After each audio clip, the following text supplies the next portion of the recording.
más prisas que la de escuchar.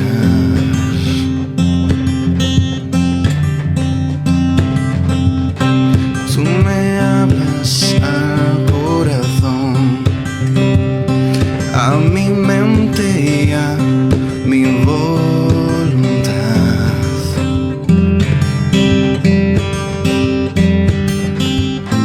Y tu espíritu en mí da fruto.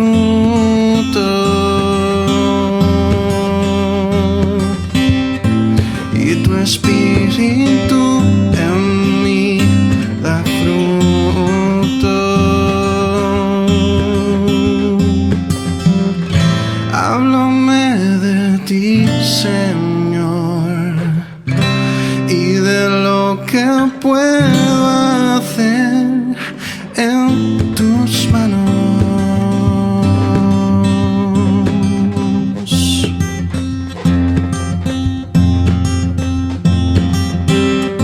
Háblame de ti, Señor, y de lo que puedo hacer en tus manos.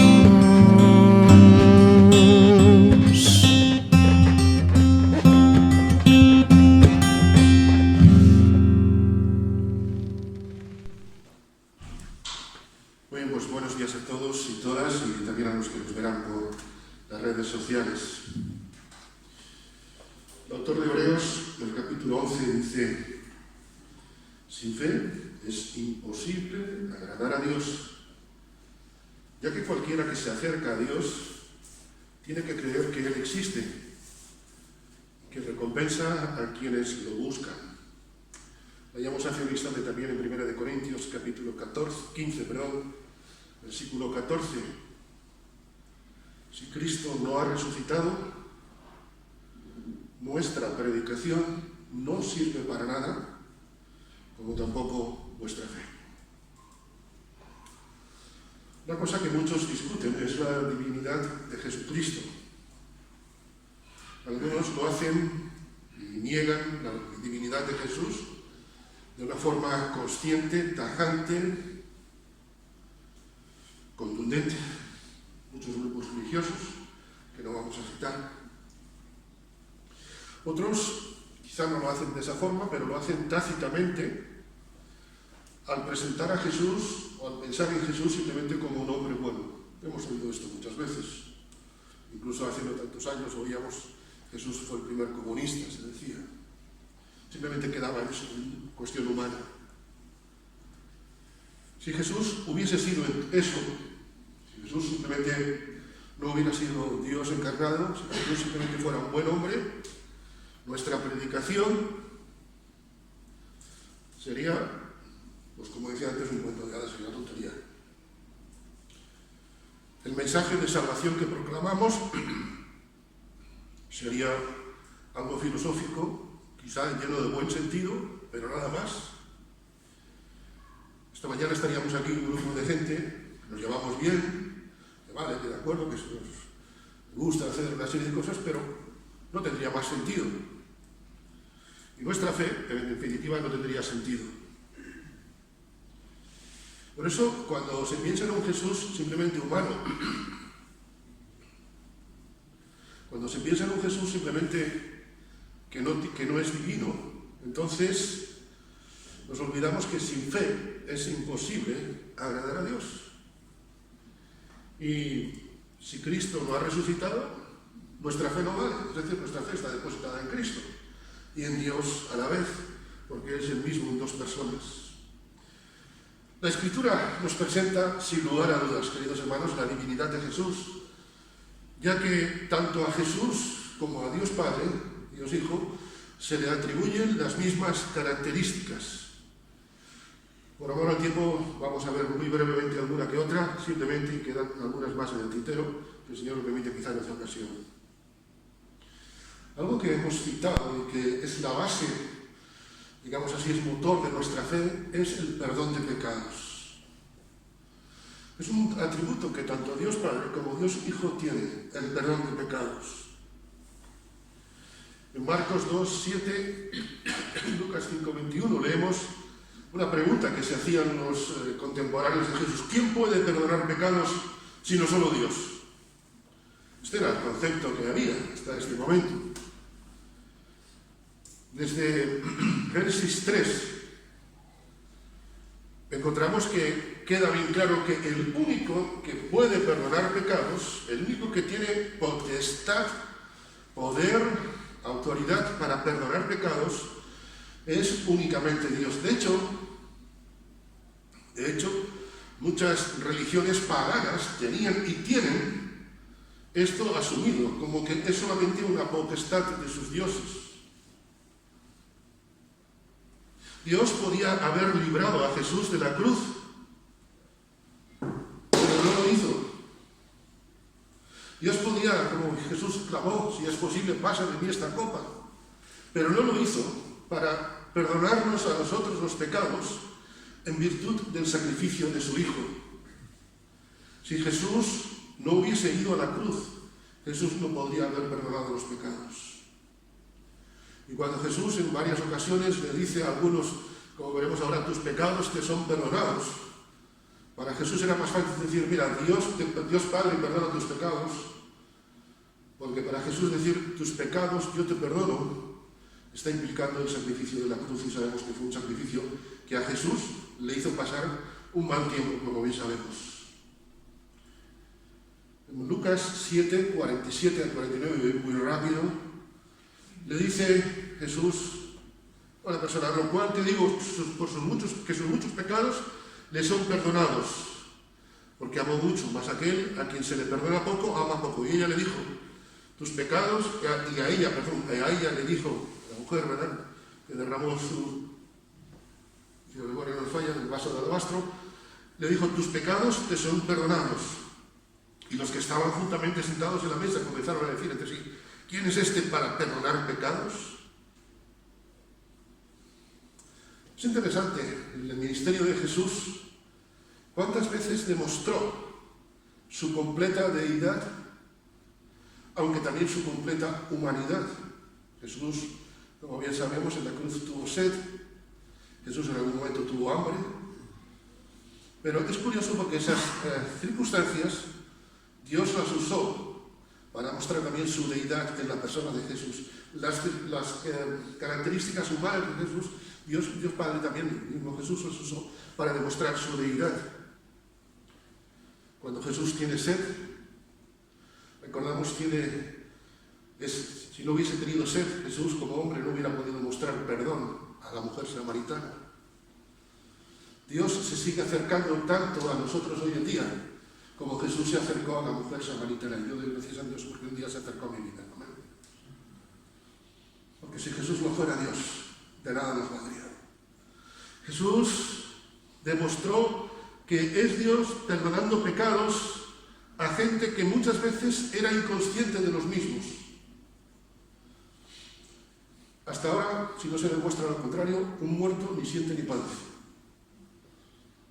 Cuando nosotros estábamos muertos en nuestros delitos y pecados, es muy curioso esta frase que muchas veces usa la Escritura, delitos y pecados. Éramos no solamente pecadores, sino unos delincuentes, porque atentábamos contra Dios. Y cuando estábamos metidos en esa vorágine, un día Jesús tocó nuestras vidas. Una hermosa alabanza que me gusta mucho dice, Él me tocó, Él puso su mano sobre mí. Bendito sea el Señor. Y es curioso porque cuando Él perdonó los pecados, al año le dijo, mira, me imagino a un Jonathan allí medio paralítico y le diría, Jonathan, tus pecados te son perdonados. Ay, pero si tú supieras lo que me cuesta la cruz. No. Jesús no reprochó el perdón de pecados a nadie como Dios no lo reprocha, porque Jesús mostró la misericordia de Dios perdonando los pecados en mi vida y en tu vida. Él jamás reprochó a nadie. Jesús demostró que Dios es amor. No lo tenía en mis notas, pero no me sustraigo a leer una paráfrasis de 1 Corintios 13, que todos conocemos. Cuando dice, El amor es sufrido, es benigno. Y recordando que Dios es amor, podemos ver, Dios es sufrido, Jesús fue sufrido, fue benigno, Jesús no tuvo envidia, no hizo nada jactancioso, no se envaneció. Podía haberle dicho a aquellos pecadores, os perdono, pero lo que me vais a hacer pasar. No, no, no. No fue jactancioso. Todo lo sufre el Señor, todo lo sufrió, todo lo espera de nosotros y todo lo soporta de nosotros. Ese es el Dios de misericordia, el Jesús de su misericordia. Aquellos a los cuales Jesús perdonó sus pecados estarán con nosotros en el cielo, como estarán aquellos en el cielo los cuales Dios en lo antiguo perdonó sus pecados en el tiempo del Antiguo Testamento. Os recordando a nuestro hermano Eduardo que está haciendo esta serie, ¿verdad?, sobre Hebreos, a mí me está siendo de mucha bendición. Aquellos que vieron por fe al invisible también estarán, porque sus pecados, los míos, han sido perdonados por Dios Padre y Dios Hijo. Amén. ¡Qué bendición tan grande!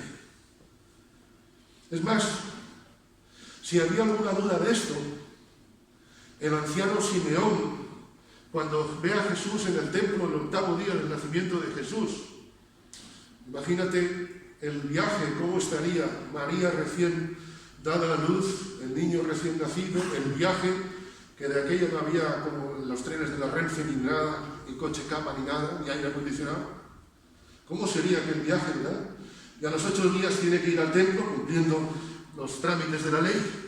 Y dice Simeón en Lucas 2, 28, 31, Simeón bendijo a Dios diciendo, ahora Señor, despides a tu siervo en paz conforme a tu palabra, porque han visto mis ojos tu salvación, la cual has preparado en presencia de todos los pueblos. Una de las cosas que se repite más en la Escritura, y hemos cantado también en esta mañana, es de toda lengua, tribu y nación. Luz has preparado para todos los pueblos, luz para revelación a los gentiles y gloria de tu pueblo de Israel, de tu pueblo Israel.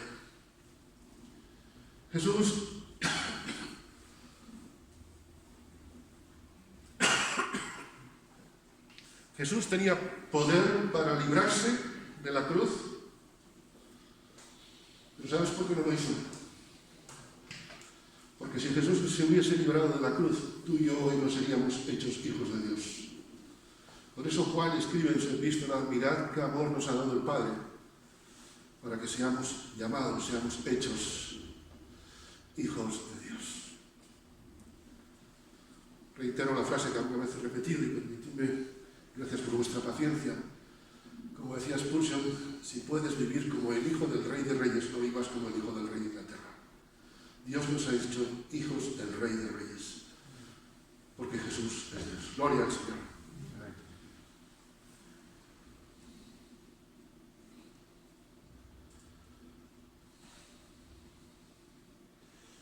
Me salto a algún punto que tenían, si el Señor lo permite. Algo que también tienen en común, y por eso vemos la divinidad de Jesús, es que el Dios Padre y Dios Hijo van a juzgar al mundo en el día del juicio final. Sé que esto a veces, permitidme la expresión, esto lo vende, eso de juicio final. El otro día oíamos a alguien en televisión. Ay, qué bien se va a estar en el infierno, ahí todos calentitos. Y yo le decía a Marisa, estábamos viendo la televisión, le decía a Marisa, qué insensato, pero sobre todo qué perdido está este hombre. Y lo comparto como testimonio simplemente. En ese momento, en silencio, dijo, Señor, ten misericordia de este hombre como la tienes de mí. Si no fuera por la misericordia de Dios, seguramente tú y yo pensaríamos igual. Allí en el infierno va a ser todo fiesta. Allí va a ser el llanto y el crujir de dientes. La única música que va a haber allí va a ser el crujir de dientes. Y menuda música. Dice el Salmo 9, versículos 7 a 8, el Señor reina para siempre. Desde su trono lleva a cabo el juicio, juzgará al mundo con justicia y gobernará las naciones con imparcialidad. Esto es algo que muchos quieren ignorar hoy en día. que Dios va a juzgar al mundo en el día final. Y ese día todo el mundo va a temblar. Muchos quieren un Dios bonachón, un Dios que va a dar por buenos a los que se creen buenos, a los socialmente buenos y a todo el mundo. Hacemos un salto final. Dios es amor, cierto. Dios es misericordioso, cierto, pero Dios no tiene por bueno al malo. Dios no tiene por inocente al culpable. El Señor es lento. Leemos en Números 14, 18. El Señor es lento para la ira. También esto se recoge después en el Salmo 103. El Señor es lento para la ira y abundante en misericordia y perdona la iniquidad y la transgresión. Ay, hay mucho se queda, pero el texto sigue diciendo, pero de ninguna manera tendrá por inocente al culpable. Tú y yo éramos culpables, ahora somos inocentes en virtud de los méritos de Cristo. Porque si no, no nos librábamos del infierno ni a tiros, permitidme la expresión coloquial. El Señor es lento para la ira, grande en misericordia, perdona la iniquidad. El Señor perdona todo, por eso vamos a todo el cielo. No, de ninguna manera tendrá por inocente al culpable. Todos, queridos hermanos, siento decirlo, amigos que nos veis por los medios, todos, absolutamente todos, hemos pecado. Isaías 53, todos íbamos errantes como ovejas. Si a las ovejas se les deja solas, a veces nos parecen muy bonitas ahí en el prado, pero tú dejas a las ovejas solas. Al perro lo dejas solo y el perro vuelve a casa. Pero la oveja no. Y a veces tiene que estar el pastor allí, llamándolas. ¿Y sabes lo que tiene que estar a veces el pastor también con el callado? El callado no es solamente para que lo vean, sino a veces también para darle, porque hay alguna que, más que una oveja, parece una cabrita. Me gusta mucho a veces ver estos rebaños, pero yo nunca veo una oveja que siga al pastor como un perrito. Todos nosotros nos descarriamos como ovejas, éramos errantes como ovejas. Cada cual, por su propio camino. ¿Sabes? Menos mal que en virtud de los méritos de Cristo, hoy somos justificados por la fe delante de Dios. Yo doy gracias a Dios porque tú y yo ya no estamos así, éramos. Qué bueno es decir hoy, íbamos errantes. Esta es mi historia y es mi canción. Gloria a Jesús por su salvación, como dice el viejo cántico. Es nuestra historia, nuestra canción. Íbamos, pero ahora no vamos. Compareceremos ante el tribunal de Dios, pero también ante el tribunal de Cristo. Todos, y es muy interesante, aquí usan el pas pasapan en griego, que es el todo absoluto. Todos compareceremos ante el tribunal de Cristo, porque escrito está, vivo yo, dice el Señor, que ante mí se doblará toda rodilla y toda lengua confesará a Dios, de manera que cada uno de nosotros dará a Dios cuenta de si todos compareceremos ante el tribunal de Cristo. Obviamente, Jesús, en su ministerio, Juan 10:31, dijo, el Padre y yo uno somos. Pero este texto todavía nos afirma más en esa misma idea, aparte de que Jesús lo dijera. Recordar que Jesús es Dios, recordar que Jesús resucitó de entre los muertos, nos lleva a recapacitar y recordar que un día daremos a Dios cuenta de nosotros. Sí, ya sé que no va a ser para condenación, pero tendremos que dar cuenta de lo que hemos hecho. Salmo 139, examina mi corazón. ¿Yo es que hago? Si mi conciencia no me dice nada, engañoso es el corazón más que todas las cosas. Un día tendremos que dar cuentas a Dios de qué hemos hecho con nuestra salvación,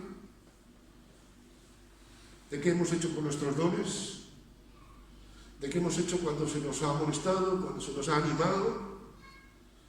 Aquel día de la palabra de alguien, lo que te dio, que te dijeron, ¿por qué no la tomaste? Y seguiste con tus penas, ¿verdad? Daremos cuentas a Dios de lo que hayamos hecho, dejado de hacer, dicho o callado. Una de las cosas que más miedo me da, entenderme, temor santo delante del Señor, es a veces decir algo positivo, o a veces, pues también, de muy pocas veces, decir a un hermano, para, o a veces sigue, porque sé que Dios me va a pedir cuenta de esto. Cuando esta mañana decía yo, gracias a los hermanos por las alabanzas que nos traen, el Señor, cuando yo me presente delante de Él, me va a pedir cuentas por esto. Y sabrá si lo dije de corazón honesto, si lo dije sinceramente, si lo dije delante de Él o no. Y si lo digo por haber quedado bien con ellos, que son chicos buenos, me caen bien, todo eso, lo que me espera. Cada uno de nosotros dará cuenta a Dios.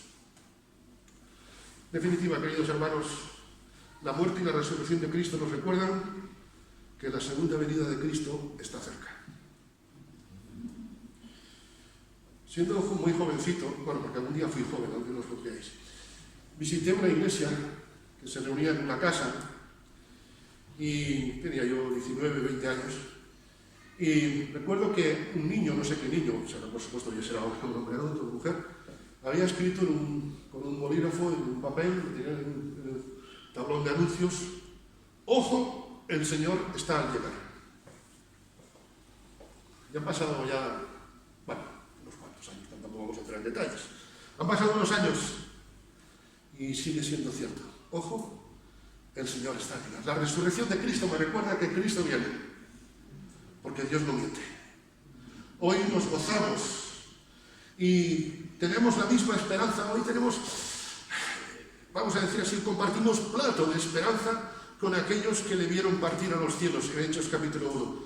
He aquí que viene con las nubes y todo ojo le verá, como dice Apocalipsis 1:7. Yo no sé, muchas veces he pensado, ¿qué le diría al Señor en primer momento? Pues os soy sincero, creo que o gracias o me quedo sin palabras, quizá lo segundo. El salmista lo describió con unas palabras que creo que a mí por lo menos me llenan. Veré tu rostro en justicia. Estaré satisfecho cuando despierte a tu presencia. Por eso la vida del cristiano es una vida insatisfecha hasta que no esté en la presencia de Cristo. No es una vida desamparada, no es una vida de desesperación, sino que nuestra satisfacción es estar, porque el Señor nos salvó para estar en su presencia. Hoy, con el autor de Hebreos, nos gozamos y proclamamos diciendo, como lo que dice Hebreos 1:3. Sí, la musiquita me dice que tengo que terminar y me hago caso, no os preocupéis.